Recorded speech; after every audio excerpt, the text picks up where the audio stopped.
Dagon by H.P Lovecraft. I am writing this under an appreciable mental strain, since by tonight I shall be no more. Penniless, and at the end of my supply of the drug which alone makes life endurable. I can bear the torture no longer, and shall cast myself from this garret window into the squalid street below. Do not think from my slavery to morphine that I am a weakling or a degenerate. When you have read these hastily scrawled pages, you will guess, though never fully realize, why it is that I must have forgetfulness or death. It was in one of the most open and least frequented parts of the broad Pacific that the packet of which I was the supercargo fell a victim to the German sea raider.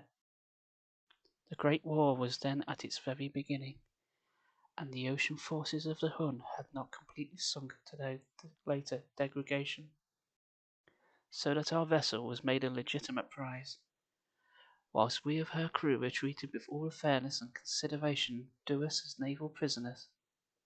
So liberal indeed was the discipline of our captors, that 5 days after we were taken, I managed to escape alone in a small boat with water and provisions for a good length of time. When I finally found myself adrift and free, I had but little idea of my surroundings. Never a competent navigator, I could only guess vaguely by the sun and stars that I was somewhat south of the equator. Of the longitude I knew nothing, and no island or coastline was in sight.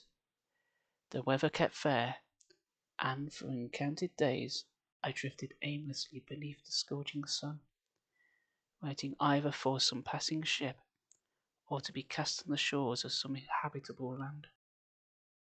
But neither ship nor land appeared, and I began to despair in my solitude upon the heaving vastness of unbroken blue. The change happened whilst I slept.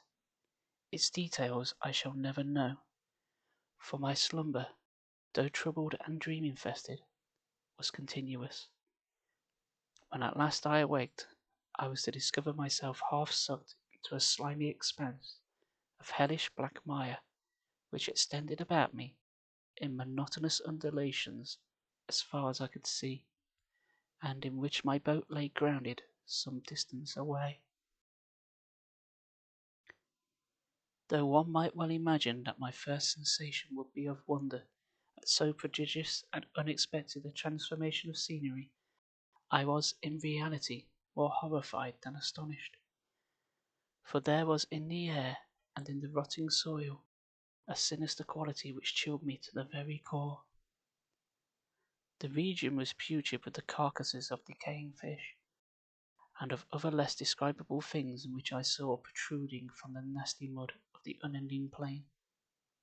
Perhaps I should not hope to convey in mere words the unutterable hideousness that can dwell in absolute silence and barren immensity. There was nothing within hearing, and nothing in sight save a vast reach of black slime. Yet the very completeness of the stillness and the homogeneity of the landscape oppressed me with a nauseating fear. The sun was blazing down from a sky which seemed to me almost black in its cloudless cruelty, as though reflecting the inky marsh beneath my feet. As I crawled into the stranded boat, I realized that only one theory could explain my position.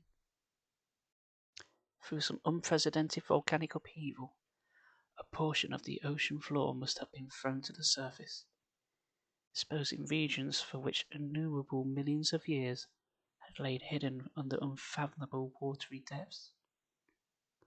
So great was the extent of the new land which had risen beneath me, that I could not detect the faintest noise of the surging ocean, strain my ears as I might, nor were there any sea-fowl to prey upon the dead things.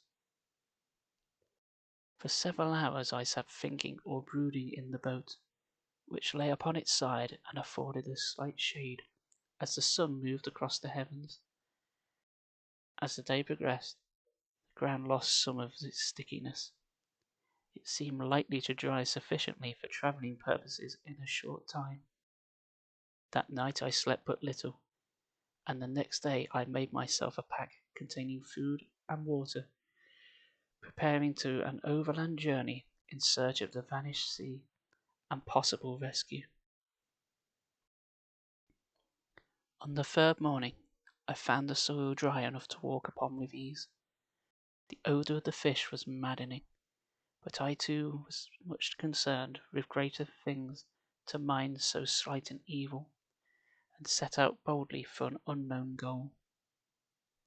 All day I forged steadily westward, guided by a far-away hummock which rose higher than any other elevation on the rolling desert.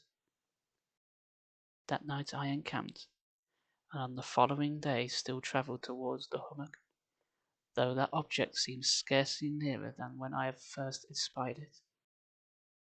By the fourth evening I attained the base of the mound, which turned out to be much higher than it had appeared from a distance, an intervening valley setting it out in sharper relief from the general surface. Too weary to ascend, I slept in the shadow of the hill. I know not why my dreams were so wild that night, but ere the waning and fantastically gibbous moon had risen far above the eastern plain, I was awake in cold perspiration, determined to sleep no more. Such visions as I had experienced were too much for me to endure again, and in the glow of the moon I saw how unwise I had been to travel by day. Without the glare of the parching sun, my journey would have cost me less energy. Indeed, I now felt quite able to perform the ascent which had deterred me at sunset. Picking up my pack, I started for the crest of the emergence. I have said that the unbroken monotony of the rolling plain was a source of vague horror to me, but I think my horror was greater when I gained the summit of the mound and looked down the other side into an immeasurable pit or canyon, whose black recesses the moon had not yet soared high enough to illuminate. I felt myself on the edge of the world, peering over the rim into a fathomless chaos of eternal night, though my terror ran curious reminiscences of paradise lost, and of Satan's hideous climb through the unfashioned realms of darkness. As the moon climbed higher in the sky, I began to see that the slopes of the valley were not quite as perpendicular as I had hoped. Ledges and outcroppings of rock afforded easy footholds for a descent, whilst after a drop of a few hundred feet, the declivity became very gradual, urged on by an impulse which I cannot definitely analyze. I scrambled with difficulty down the rocks and stood on the gentler slope beneath, gazing into the Stygian depths where no light had yet penetrated. All at once my attention was captured by a vast and singular object on the opposite slope, which rose steeply about 100 yards ahead of me. An object that gleamed whitely in the newly bestowed rays of the ascending moon. That it was merely a gigantic piece of stone, I soon assured myself, but I was conscious of a distinct impression that its contour and position were not altogether the work of nature. A closer scrutiny filled me with sensations I cannot express, for despite its enormous magnitude, and its position in an abyss which had yawned at the bottom of the sea since the world was young, I perceived beyond a doubt that the strange object was a well-shaped monolith, whose massive bulk had known the workmanship and perhaps the worship of living and thinking creatures. Dazed and frightened, yet not without a certain thrill of the scientist or archaeologist's delight, I examined my surroundings more closely. The moon, now near the zenith, shone weirdly and vividly above the towering steeps that hemmed in the chasm, and revealed the fact that a far-flung body of water flowed at the bottom, winding out of sight in both directions, and almost lapping at my feet as I stood on the slope. Across the chasm, the wavelets washed the base of the cyclopean monolith, on whose surface I could now trace both inscriptions and crude sculptures.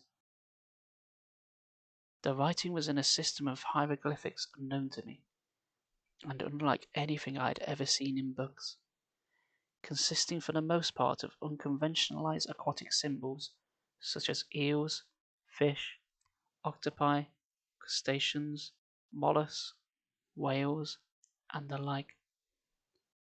Several characters obviously represented marine things, which are unknown to the modern world, but whose decomposing forms I had observed on the ocean-risen plain.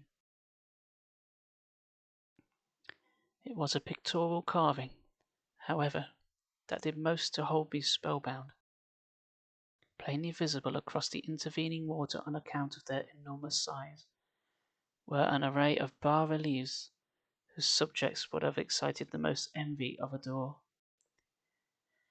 I think that these things were supposed to depict men, at least a certain sort of men, though the creatures were shown disporting like fishes in the waters of some marine grotto, or paying homage to some monolithic shrine which appeared to be under the waves as well.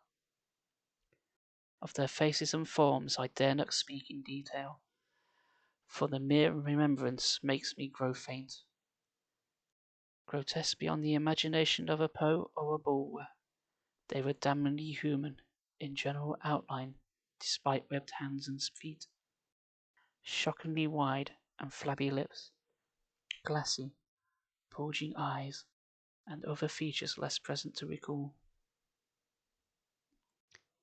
Curiously enough, they seem to have been chiselled badly out of proportion with their scenic background, for one of the creatures was strewn in the act of killing a whale, represented as but little larger than himself. I remarked, as I say, their grotesqueness and strange size, but in a moment decided that they were merely the imaginary gods of some primitive fishing or seafaring tribe, some tribe whose last descendant had perished eras before the first ancestor of the Piltdown or Neanderthal man was born. Awestruck at this unexpected glimpse into a past beyond the conception of the most daring anthropologist, I stood musing at the moon, cast queer reflections on the silent channel before me. Then suddenly I saw it, with only a slight churning to mark its rise to the surface. The thing slid into view above the dark waters, vast, Polyphemus-like, and loathsome. It darted like a stupendous monster of nightmares to the monolith, about which it flung its gigantic scaly arms, the while it bowed its hideous head, and gave vent to certain measured sounds. I think I went mad then. Of my frantic ascent of the sloping cliff, and of my delirious journey back to the stranded boat, I remember little. I believe I sang a great deal, and laughed oddly when I was unable to sing. I have distinct recollections of a great storm some time after I reached the boat. At any rate, I know that I heard peals of thunder and other tones which nature utters only in her wildest moods. When I came out of the shadows, I was in San Francisco Hospital, brought thither by the captain of the American ship which had picked up my boat in mid-ocean. In my delirium I had said much, but found that my words had been given scant attention. Of any land upheaval in the Pacific, my rescuers knew nothing, nor did I deem it necessary to insist upon a thing which they knew they could not believe. Once I sought out a celebrated ethnologist, and amused him with peculiar questions regarding the ancient Philistine legend of Dagon, the fish god, but soon perceiving that he was hopelessly conventional, I did not press my inquiries. It is late at night, especially when the moon is gibbous and waning, that I see the thing. I tried morphine, but the drug has only given transient solace, and has driven me into the clutches as a hopeless slave. So now I am to end it all, having written a full account for the information or the contemptuous amusement of my fellow man. I often ask myself if it could not have all been a pure phantasm, a mere freak of fever, as I lay sunstricken and raving in the open boat after my escape from the German man of war. This I ask myself, but ever does there come before me a hideous, vivid vision in reply. I cannot think of the deep sea without shuddering at the nameless things that may at this very moment be crawling and floundering on its slimy bed, worshipping their ancient stone idols and carving their own detestable likeness on submarine obelisks of water-soaked granite. I dream of the day when they may rise above the billows to drag down in their reeking talons the remnants of puny, war-exhausted mankind, of a day when the land shall sink, and the dark ocean floor shall ascend amidst universal pandemonium. The end is near. I hear a noise at the door, as of some immense slippery body lumbering against it. It shall not find me. God, that hand, the window, the window.